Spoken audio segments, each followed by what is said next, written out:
किनारे उतार दो नारायण। भगवान मेरी नैया उस पार लगा देना।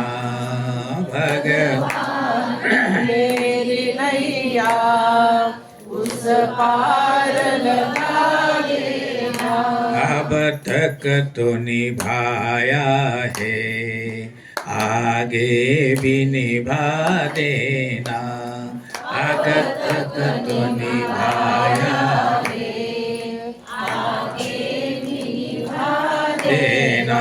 भगवान मेरी नैया उस पार लगा देना। भगवान मेरी नैया उस पार लगा देना।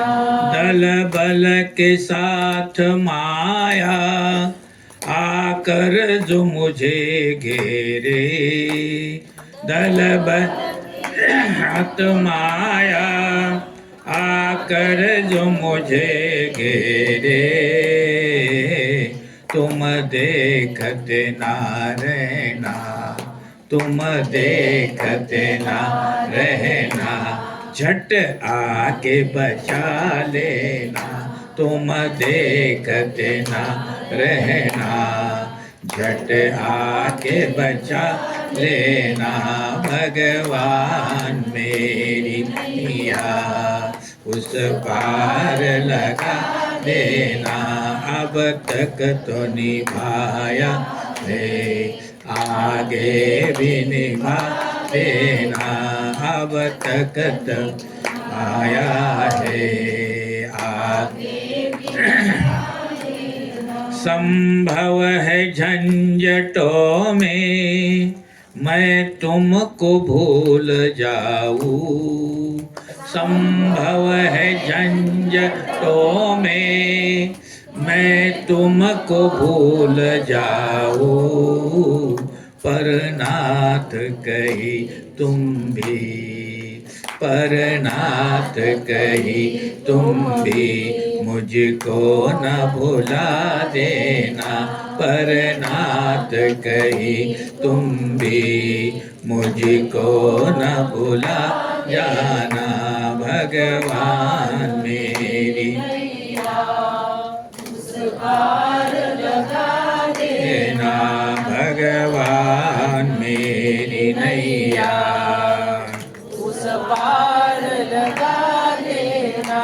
हम मोर बन के मोहन नाचा करेंगे बन में। हम मोर बन के मोहन नाचा करेंगे बन में। तुम श्याम घटा बन कर, तुम श्याम घटा बन कर इस वन में उठा करना। तुम श्याम घटा न कर इस वन में उठा करना। भगवान मेरी नैया उस पार लगा देना। अब तक तो निभाया है, आगे भी निभा देना। अब तक तो निभाया है, आगे भी बन कर के हम पपीहा पी पी रटा करेंगे।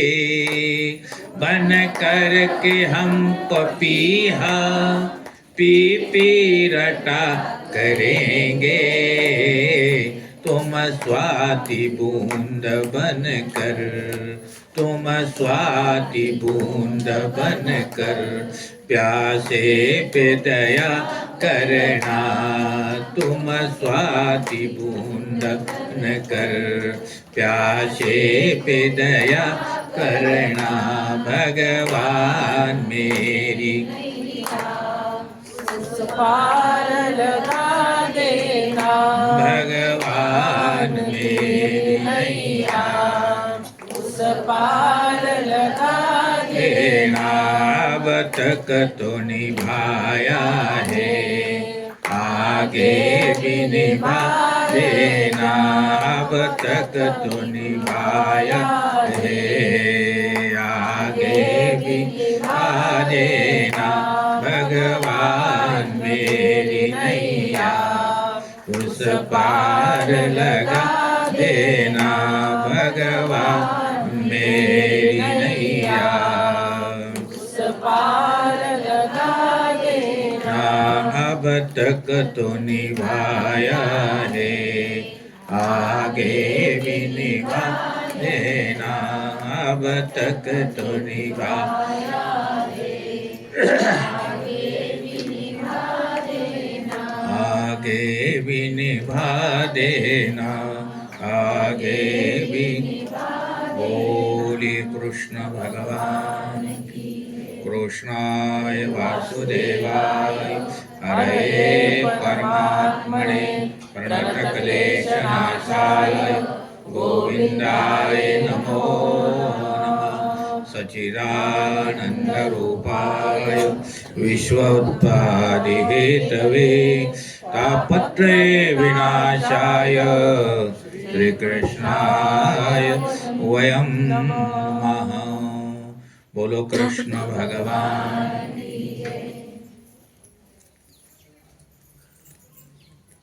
भागवत में धर्मराज ने नारद जी से एक प्रश्न पूछा। नारायण के स्मरण से नारद जी का हृदय द्रवित हुआ। नारद जी ने कहा, मेरे भगवान अति उदार है, परमात्मा बहुत उदार है, जगत में उनके जैसा उदार कोई भी नहीं है। मेरे श्री कृष्ण अति प्रेम पूर्ण है, कन्हैया बहुत प्रेम करता है। कन्हैया तुम्हें एक नजर देखना है, कन्हैया तुम्हें एक नजर देखना, जिधर तुम छिपे हो, जिधर तुम छिपे हो, उधर देखना है, कन्हैया तुम्हें एक नजर देखना है, कन्हैया तुम्हें। भगवान जिधर है उधर देखने की इच्छा है। एक आना, एक कन्हैया, मैं आपको देखना चाहता, एक नजर। कन्हैया बहुत प्रेम करता है। हाँ, इस जगत में रहकर जगत को भूल जाइए, लेकिन परमात्मा को कभी ना भूलिए, कभी नहीं भूलना चाहिए। स्वरूप में तन्मय बनिए तो कल्याण होता है। जो शिशुपाल था वो भगवान से वैर करता था। वैर का वैर भाव, परमात्मा का स्मरण कर रहा था। भले वैर करता था, लेकिन वो कृष्ण ऐसा है, कृष्ण वैसा है, कृष्ण वैसा है। वो कृष्ण के वैर भाव से भी कृष्ण का नित्य निरंतर नाम स्मरण करता था, तो भी उसका कल्याण हो गया। हाँ, भगवान जो है, पारस मणि लोहे का हो चाहे पारस मणि कुछ भी हो, पारस जो है, पारस मणि लोहे को सोना बना देता है। मन से श्री कृष्ण का जो स्पर्श करते हैं उन्हें भगवान श्री कृष्ण कृष्ण बना देते हैं। तस्मात् केने अपायेन मना कृष्ण निविशेयतः। परमात्मा को कहीं कोई आदमी शरीर से स्पर्श नहीं कर सकता। देवाला कोणी शरीर से आपल्या हाताशी स्पर्श नाही करू शकत, मूर्तीला करू शकता, देवाला कोणी स्पर्श नाही करू शकत। हे शरीर कैसा है, आमचं शरीर मलमूत्र से भरलेलं है, मलमूत्र से भरा हुआ शरीर है, आधम शरीर है। क्षितिजल पावक गगन समीरा पंचरचित अति अधम शरीर। ये शरीर कैसा है, आधम है, आधम शरीर है। इसको इस शरीर के द्वारा भगवान से नहीं मिला सकते। मन से परमात्मा का स्पर्श करो तो मन से भगवान से मिल सकते हो, शरीर से नहीं। भगवान को भूलना बड़ा मुश्किल है। सुख में दुख में हर जगह मन से भगवान का स्मरण करो। मन ते सकल वासना भागी, केवल राम चरण लय लागी। मन से अगर वासनाओं का नाश होता है तो ये मन परमात्मा को स्पर्श कर सकता है, भगवान को छू सकता है। शिशुपाल भगवान श्री कृष्ण को अपना शत्रु मानता है कि भगवान श्री कृष्ण मेरे शत्रु हैं। मन मित्र से भी अधिक शत्रु का स्मरण करता है। ध्यान से सुनो, ये हमारा मन है और हमारा जो मित्र है, मित्र से ज्यादा शत्रु का स्मरण करता है। उसको शत्रु ज्यादा या बार बार अपना शत्रु याद आता है, मित्र नहीं याद येत, आठवण नाही येत मित्राची। शत्रूची आठवण त्याला फार येते। शिशुपाल कोई साधारण जीव नहीं है,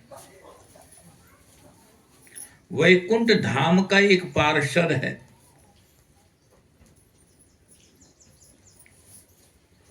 भगवान का वैकुंठ धाम का पार्षद है। चारों भाई सनत कुमार जब वैकुंठ भगवान के दर्शन के लिए चले गए, तभी जय और विजय का प्रतिबंध उन्होंने प्रतिबंध लगाया था, रोक दिया था। जय विजय जब भगवान के वैकुंठ दरवाजे पर पहुंचे और चारों भाई निर्वस्त्र थे, सनत कुमार उनको रोका था, और वहां जो रोकने वाला था वो ये शिशुपाल ही था, ये भगवान का पार्षद था। उन्होंने उनको रोका था। तो उस वक्त उन सनत कुमारों ने इन दोनों पार्षदों को, एक का नाम जय, एक का नाम विजय था, इन दोनों को श्राप दिया कि जाओ तुम राक्षस हो जाओ।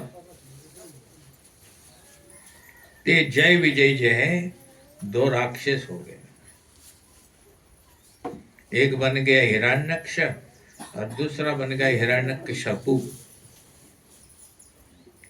और रामायण में एक कुंभकर्ण और एक रावण, और आगे चल पे एक शिशुपाल और एक दंत वक्र हुए। अब उस समय क्या हुआ कि वराह ने हिरण्यक्ष का उद्धार कर दिया। जो हिरण्यक्ष जो था वो पृथ्वी को पाताल में ले गया था, तो भगवान को एक रूप धारण करना पड़ा, वराह नारायण का रूप धारण पड़ा। वराह मतलब जैसे सुअर होता है, सुअर के मुख वाले उस मुख के आकार के भगवान बन गए।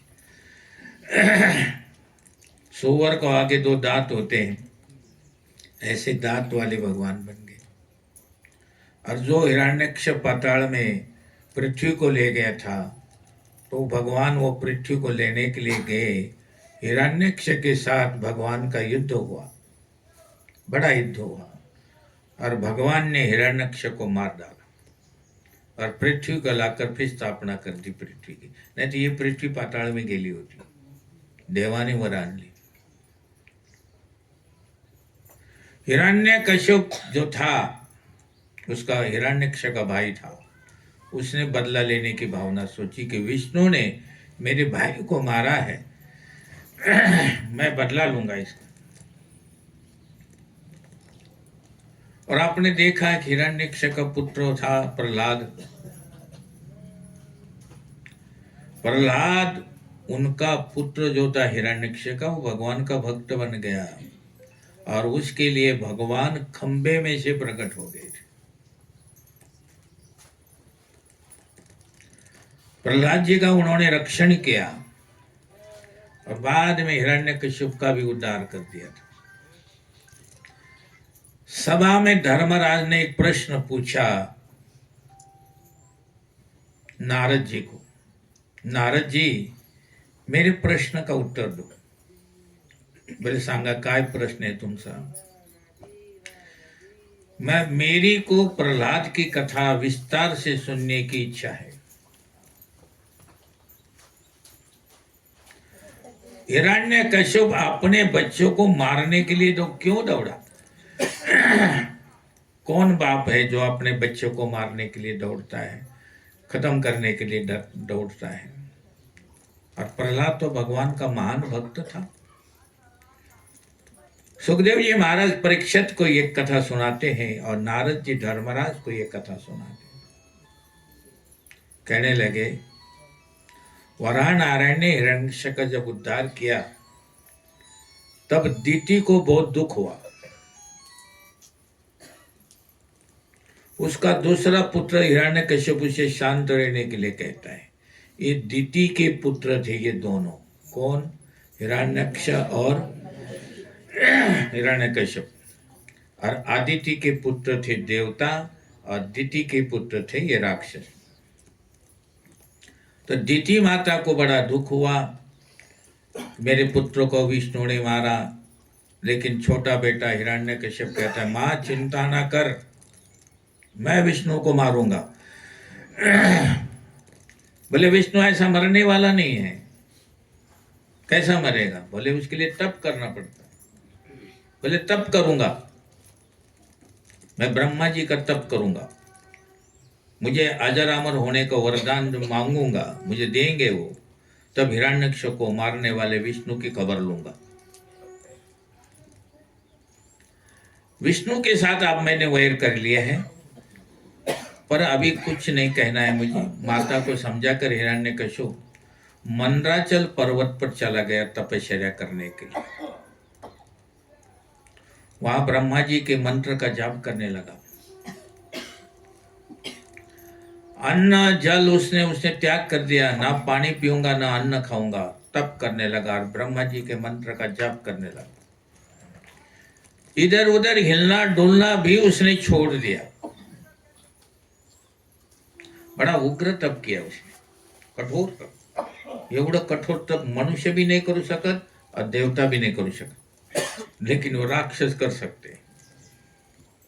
देवता भी आलसी होते हैं, देवता कामी होते हैं, देवता स्वार्थी होते हैं, देवता लालची होते हैं। परंतु इसने शांत से बैठकर तपस्या शुरू कर दी। हिरण्यकश्यप का तप देखकर ब्रह्मा जी के मन में आया कि बड़ा आश्चर्य हुआ ब्रह्मा जी को। ब्रह्मा जी वरदान देने के लिए आए। ब्रह्मा जी ने कमंडल का जल उसके हाथ में लिया और उसके ऊपर छिटका दिया। कहने लगा जैसे अग्नि कुंड में से अग्नि बाहर आती है, ऐसे ही हिरण्यकश्यप तप में से बाहर आए। बोल तुझे क्या चाहिए, क्या वरदान मांगता है? बोलो। हिरण्यकश्यप को तो एक ही चला, मैं अजर यानी कि मैं बूढ़ा ना हूं, मेरे को बुढ़ापा ना आए। अमर, मैं मरूं ना मेरे को बुढ़ापा आना चाहिए और ना मुझे मैं मरूंगा, ऐसा वरदान मांगा उसने। ब्रह्मा जी को चक्कर आ गया, भगवान की सृष्टि में अमर तो कोई नहीं है, मगर तो क्या करे। ब्रह्मा जी ने कहा देखो जिसका जन्म हो उसको मरना पड़ेगा हिरण्यकश्यप, ये ऐसा नहीं चलेगा। मरने की कोई शर्त रख लो, दूसरी कोई मरने की शर्त रख ले। हिरण्यकश्यप ने कहा फिर एक काम करो। बोले क्या? कि जब मैं मरूं, ना दिन में मरूं, ना रात्रि में मरूं, ना अंदर मरूं, ना बाहर मरूं, ना किसी पक्षी से मरूं, ना किसी पक्षी से मरूं, ना किसी मनुष्य से मरूं, ऐसा मुझे वरदान दो। ब्रह्मा जी को भी बांध दिया कि तपस्वी ना हो, असं वरदान द्या मला, कोणाच्या हातून ना मरू, मनुष्याच्या हातून नाही मरू, न पशु से न पक्षी से। अब तुम ही विचार करा थोड़ा मनामध्ये, तुम विचार करोगे, शांति से विचार करोगे तो ध्यान में आएगा कि कौन बोल रहा है, ऐसा न मरू, तसं न मरू, तसं न मरू। क्या क्या वरदान मांग रहा है? भागवत समाधि भाव मुख्य है। भागवत के अंदर समाधि का भाव इतना मुख्य है कि आपको क्या बताऊं, बहुत मुख्य भाव है। दिति जो उनकी माँ थी, तो दिति शब्द का अर्थ होता है भेद बुद्धि। दिति शब्द का संस्कृत में व्याकरण के सब दृष्टिकोण से देखे तो उसका भाव होता है भेद बुद्धि। जहां भेद होता है वहां डर होता है, भय होता है। तुम्ही थोडासा कुठं भेद करा, तुम्हाला डर लागेल, भय लागेल। जहां अभेद होता है वहां अभय होता है। गुरु नानक देव जी कहते हैं, एक ओंकार सतनाम करता पुरख, निर्भव निर्वैर। जो किसी के साथ वैर नहीं करता है वो निर्भय रहता है। त्याला कोणाचंच भय नसतं, निर्भय। काय वैरच नाही तर मग डरायचे काय कारण आहे? लेकिन कोणा सांगते अगर वैर केलं तर तुम्हाला रात्रंदिवस मुश्किल होईल, फार कठिन होईल। ज्ञानी पुरुष ऐसा मानते हैं कि मेरे भीतर परमात्मा विराजमान है, वो सर्व में है, जगत में अभिन्न भाव से देखते हैं। भगवान सबके हृदय में रहता है। साधारण मनुष्य भेदभाव देखता है, ये काला है, ये गोरा है, ये जवान है, ये बूढ़ा है, ये अच्छा है, ये बुरा है, ये साधारण मनुष्य भेदभाव करता है। लेकिन ज्ञानी पुरुष कहते हैं याच्यामध्ये भी नारायण है, याच्यामध्ये भी नारायण है, याच्यामध्ये भी नारायण है। जहां राग द्वेष आता है वहां भय पैदा होता है। इस जगत में क्या अच्छा क्या बुरा ये कहना बहुत कठिन है। जब आप छोटे थे तो आपको खिलौने बड़े अच्छे लगते थे। बच्चे खिलौने से उठाकर अगर बच्चे के आगे से कोई खिलौना ले लेता तो बच्चा रोने लगता था। लेकिन आज तुम्हारे आगे कितने खिलौने रखो तो तुम कोई रोने का सवाल ही नहीं। मैं दिति शब्द के अर्थ में बात कर रहा था कि दिति शब्द भेद बुद्धि। दिति की दो संतानें हैं, दोन संतान हुई दिति की, हिरण्यक्ष और हिरण्यकश्यप। जहाँ भेद बुद्धि होती है वहां दो बालक आते हैं। कथा को अभी बड़ी ध्यान से श्रवण करना। थोड़ी देर कथा करता हूं मैं, तो आप बड़ा आराम से ध्यान से आएगा तुम्हें। एक अहंता और एक ममता। हिरण्यकश्यप ममता का स्वरूप है और हिरण्यकश्यप अहंता का स्वरूप है। ममता को मारना थोड़ा सा सरल है, हिरण्यकश्यप को देवानी मारलं सरळ आहे। ममता जो असती ना आमची, त्याला मारायला एवढं काही कठीण नाही आहे। थोड़ा सा ममता को मार देते, थोड़ा राग द्वेष करा, अपने से नफरत करी, ममता टूट जाती है।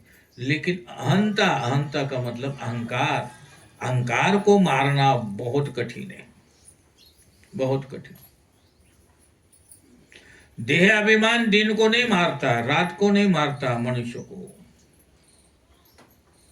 देह ध्यास अनेक जन्मों से घर में घर करके बैठा है।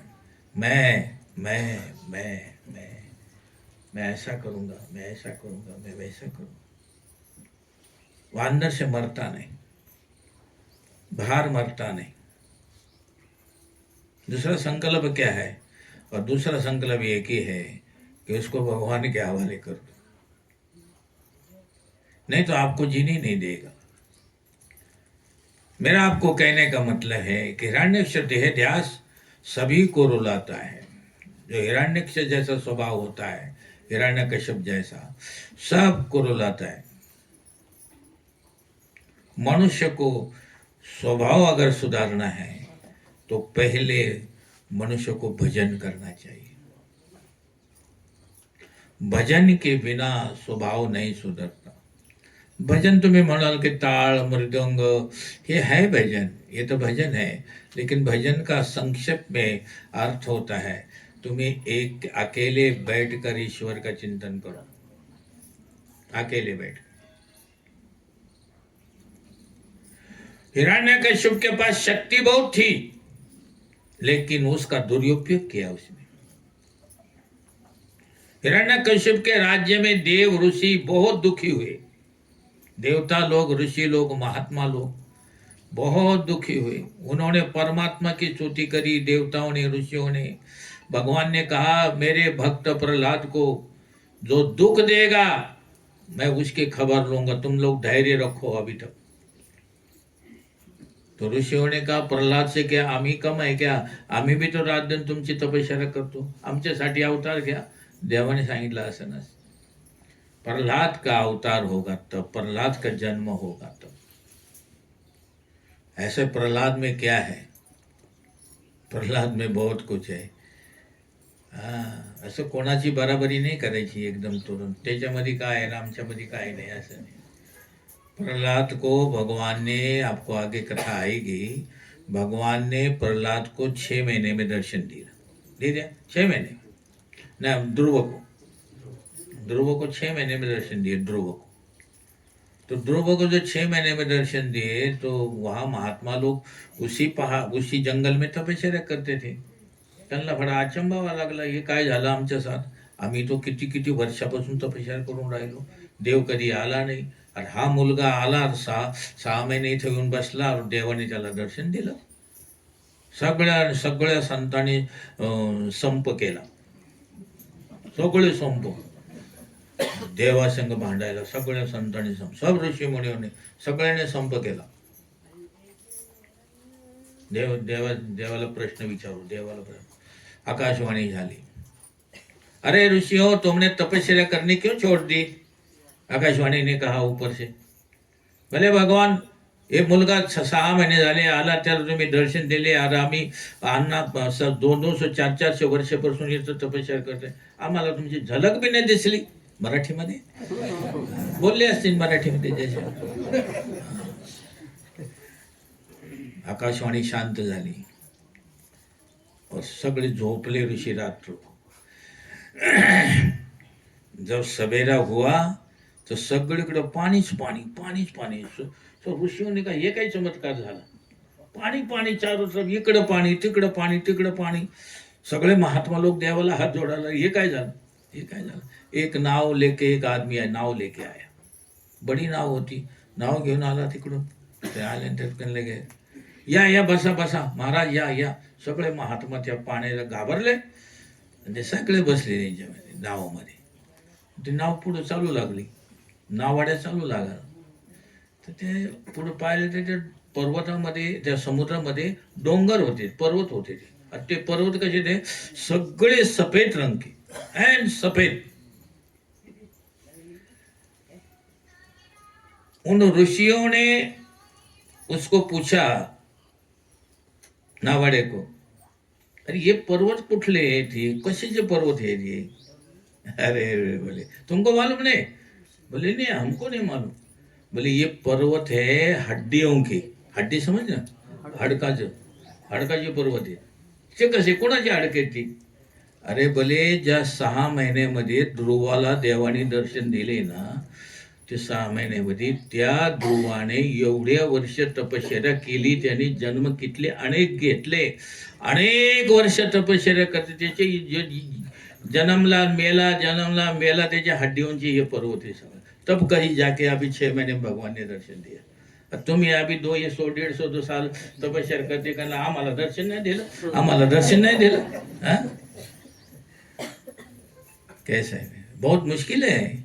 किसी की बराबरी करना बहुत मुश्किल है. तुम थोड़ी सी बात सहन नहीं कर सकते. और आज प्रहलाद भी ध्रुव से कम नहीं है.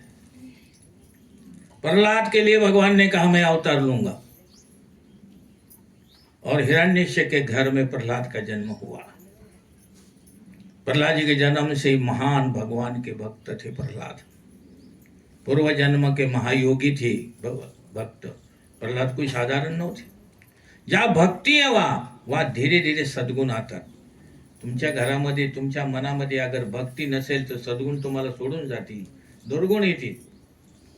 कोणाची निंदा करायची, कोणाची चुगली करायची, कोणाची चोरी करायची, कोणाचं भांडण करायचं, कोर्टामध्ये जायचे, कचेऱ्या करायचे, अहंकार करायचा, हे दुर्गुण आहे. तुमच्या अंतकरणात भक्ती आली, तुम्ही कसं ओळखणार? तुमच्या अंदर सद्गुण येतात. सद्गुण यायला पाहिजे. आणि सद्गुणाचं विज्ञापन नाही करायचं, भक्तीचं विज्ञापन नाही करायचं. एकदम फोटो काढायची आणि पेपरात द्यायची, ते झालं ना असं झालं. कशासाठी करायचं ते? तो पाप केलं तर का तुम्ही पेपरात का नाही काढीत मग तुम्ही? थोडस कोणाला नारळ दिलं, शाल दिली तर फोटो. पाप केल्यानंतर का नाही काढीत तुम्ही ते? त्याचं विज्ञापन का नहीं करता? कहते हैं पुण्य का विज्ञापन करने से पुण्य का नाश होतो और पाप का विज्ञापन करने से पाप का भी नाश होतो. तुलसीदास जी कहते हैं तू दयालु दीन हो, तू दानी हो भिखारी, हो प्रसिद्ध पातकी, तू पाप पुंजहारी. प्रसिद्ध पातकी, पातकी यानी पापी. हे भगवान, मैं प्रसिद्ध पापी हूं, तुलसीदास जी कहते हैं. और तुम प्रसिद्ध पापों के ढेर को जलाने वाले अग्नि रूप राम. अगर विज्ञापन करायचं असेल तर पापाचे करा ना. नहीं करता कोई. जगत को दिखाइए कि मैं संसार में कैसा फंसा हुआ एक साधारण जीव हूं. बाहर से जगत के साथ प्रेम करो और अंदर से परमात्मा के साथ प्रेम करो. वरून तोंडावर या बसा, या खा प्या, सगळं करा, राम राम राम राम राम राम राम राम. और प्रेम अंदर से भगवान से करायचं. प्रभु तू अंदर बैठा है जब मैं बोल रहा हूं. प्रभु तू अंदर बैठा है जब जगत को देख रहा हूं. प्रभु तू अंदर बैठा है तब मैं सब कुछ कर रहा हूं. अंदर से परमात्मा से प्रेम करने का, बाहर से जगत भगवान के बनाए हुए जगत से प्रेम करने का. कोणाला वाईट बोलायचं नाही. कोणाला श्राप तर काय देणार, कोणाचा श्राप बी नाही घ्यायचा. आशीर्वाद घ्यायचा. आशीर्वाद घेण्यासाठी आम्ही मनुष्य बनलो आहोत. किसका तिरस्कार करण्यासाठी मनुष्य नाही देवाने बनवलं. अभिमान करण्यासाठी मनुष्य नाही बनवलं देवाने. भजन करण्यासाठी मनुष्य बनवलंय. केवळ खायचे लाडू पुढे पुरणपोळी खाव त्यासाठी नाही बनवलं. देवाने बनवलं स्वतःचं भजन. देव कहते हैं मी याला मनुष्य बनवतो. देवाला फार चांगलं एकदम मनुष्य बनवला देवाने. देवाला इतना आनंद झाला आ रहा है. लक्ष्मीने पूछे काय झालं त्यामुळे? बोले मैंने मनुष्य बनवला. तो काय करेल? बोले माझे नामचं कीर्तन करील, माझे नाम का गीत गाएगा, मेरे नाम के गुण गाएगा, मेरा चिंतन करेगा. लक्ष्मी हसलेलं की बोले कलियुग येऊ दे मग पहा काय करतात ते. ते लक्ष्मीला माहिती होतं सगळं. कलियुग मध्ये काय करतात मग ते गटारात लोळतात का ते काय करतात ते पाहतो मी आता. भगवान ने जब देखा कि भगवान को दुख हो गया एक दिन. अरे तुझे मैंने मनुष्य बनाया, तूने मेरे को कलंक लगाया. नर तन समन ही कवने हो देही, जीव चराचर जाचत तेहि. ये मनुष्य के शरीर के समान कोई शरीर नहीं है. जलचर थलचर नभचर ये तीनों चर, जल में रहने वाला प्राणी, आकाश में उड़ने वाला प्राणी, धरती पे रहने वाला प्राणी, ये सभी मनुष्य की सेवा करते हैं. मनुष्य जैसा कोई शरीर नहीं है. इसलिए तो तुकाराम महाराज ने कहा कि आम्हाला जन्मोजन्मी गर्भ में टाका आम्ही सुखे घालावे आम्हाची. क्योंकि गर्भवासी आल्यानंतर मनुष्य बनणार और फिर हाथ में ताल घेऊन फिर नाचणार, फिर गुण गाएंगे हम तुम्हारे, फिर गीत गाएंगे. मनुष्य जन्म इतना श्रेष्ठ है. मैं आपको ये बताना था. प्रहलाद की स्मरण शक्ति इतनी अलौकिक है. प्रहलाद जी को गुरु के आश्रम में भेज दिया पढ़ने के लिए. षंड और मर्क ये दोनों गुरु थे प्रहलाद जी के. और ये दोनों पुत्र किसके थे? शुक्राचार्य के बेटे थे. शुक्राचार्य के आश्रम में हिरण्यकश्यप ने अपने बेटे लाडले पुत्र प्रहलाद को पढ़ने के लिए भेजा. गुरुजी प्रश्न पूछते हैं गुरुजी को. प्रहलाद जी प्रश्न गुरुजी पूछते हैं, उसका उत्तर देते हैं. गुरुजी को आश्चर्य हुआ, ये लड़का बड़ा बुद्धिमान लगता है. राजा का पुत्र बड़ा बुद्धिमान है, बड़ा गंभीर है, शांत है। गुरुजी ने 6 महीने तक प्रहलाद को खूब पढ़ाया, पाठ पढ़ाया। उसके बाद कि अभी मैं राजा के पास ले जाऊंगा, राजा जो जो प्रश्न पूछेगा अपने बेटे को उत्तर देगा बेटा, राजा मुझे इनाम देगा। शंडमर्क ने सोचा। प्रहलाद को दरबार में ले आए। प्रहलाद ने आते अपने पिताजी को प्रणाम किया, और जब प्रणाम करने के बाद बालक गोद में ले लिया उसने तुरंत। हिरण्यकश्यप ने प्रहलाद को गोद में ले लिया और फिर बेटा 6 महीने तो गुरुकुल में रहा, तुला गुरु ने काय शिकवलं सांग, बोल बेटा मला सांग एक बार। प्रहलाद जी ने सोचा, गुरु जी ने तो विद्या सिखाई, वो विद्या इतनी उत्तम नहीं सिखाई। काय का उत्तम काय नहीं, क्योंकि गुरु ने जो था वो हिरण्यकश्यप को का हिरण्यकश्यप ही परमात्मा है, हिरण्यकश्यप ही भगवान है, हिरण्यकश्यप ही राम है, हिरण्यकश्यप ही विठ्ठल है, असं गुरुनी, क्योंकि गुरु त्याचं खात होता। तो हिरण्यकश्यप को साधारण था क्या? जो भगवान के साथ वैर करता है वो साधारण आदमी नहीं। सारी प्रजा डरती थी, सारी प्रजा उसको भगवान मानती थी। इसलिए प्रहलाद को भी हिरण्य शंडमर्क ने सिखाया था कि तुम्हारे जो पिताजी है वो नारायण है, वो भगवान है, ऐसा पाठ पढ़ा है। सोचने लगा कि राजनीति पढ़ाई है, शत्रु के साथ कैसे छल प्रपंच करना, कैसे क्या करना। लेकिन अब पिताजी को तो कुछ बदतर और बोलना पड़ेगा। प्रहलाद जी अपने पिता का हाथ जोड़ कर कहते, पिताजी बताऊं? बोले बोलो। प्रहलाद जी बोल रहे हैं, कधी हिरण्यकश्यप ने जिंदगी में ऐसा ऐकलं नसेल। क्रोधी आदमी, अहंकारी आदमी कोणाचा ऐकत नसतो, ज्याला अभिमान असतो, अहंकार असतो, तो कोणाचा ऐकायला तयार नसतो, आपलंच आपलं डाबडबड बजाता रहता है। प्रहलाद ने कहा, पिताजी मेरे हर एक जन्म मुझे याद है, अनेक बार मैं राजा हुआ, अनेक जन्मों में रानी बना, अनेक बार मंत्री हुआ, मैं सिपाही हुआ। अनेक जन्मों के अनुभव से मुझे विश्वास हो गया कि संसार में स्वार्थ के सिवाय कुछ नहीं है। छोटा सा बच्चा गोद में से नीचे उतार कर दिया, और वो ज्ञान की चर्चा, गोद में था, हिरण्यकश्यप के गोद में था, बैठा था, और वो बोलने लगा, पिताजी इस संसार में स्वार्थ के सिवाय कुछ नहीं है। मनुष्य मनुष्य के साथ कहाँ प्रेम करता है पिताजी? है कोई मनुष्य मनुष्य के साथ प्रेम नहीं करता, स्वार्थ के साथ प्रेम करता। पति सुख देता है, इससे पत्नी प्रेम करती है, पत्नी से सुख मिलता है, इससे पति प्रेम करता है। पति पत्नी के साथ प्रेम नहीं करता, पर अपने स्वार्थ के लिए दोनों प्रेम करते हैं। पत्नी बहुत दुख देती है तो पति पत्नी के साथ प्रेम नहीं कर सकता। कभी ऐसा भी हो जाए कि पत्नी बीमार हो जाए तो पति 5-10 हजार रुपये खर्च करने के बाद भी अगर वो ठीक नहीं होती तो पति मंदिर में जाऊन कहता, देवा तो तुम्ही सांभाळीला, बस अब मी पैसे झाले, फार खर्च आता, ते माझे बस का नाही राहिलं। मग का प्रेम, कुठं प्रेम गेलं ते? खरं प्रेम नहीं, खरं प्रेम नहीं है ते। मेरा कहने का आपको मतलब, पिताजी तुम्हारा और मेरा भी ये सच्चा प्रेम नहीं है। माता भी पुत्र के साथ ऐसा प्रपंच करती है कि पिता पुत्र के साथ प्रपंच करता है। प्रहलाद जी को तो बहुत सुंदर बोले, परंतु हिरण्यकश्यप को पसंद नहीं आलं ते। अरे बोला ये क्या हो गया? सोचने लगा कि ये क्या कहता है मेरा बेटा, क्योंकि प्रहलाद बार बार कहता है सब विष्णु की कृपा से झालं, विष्णु की कृपा होती है तब सब कुछ होता है। बार बार विष्णु का नाम, विष्णु हिरण्यकश्यप का दुश्मन, वैरी,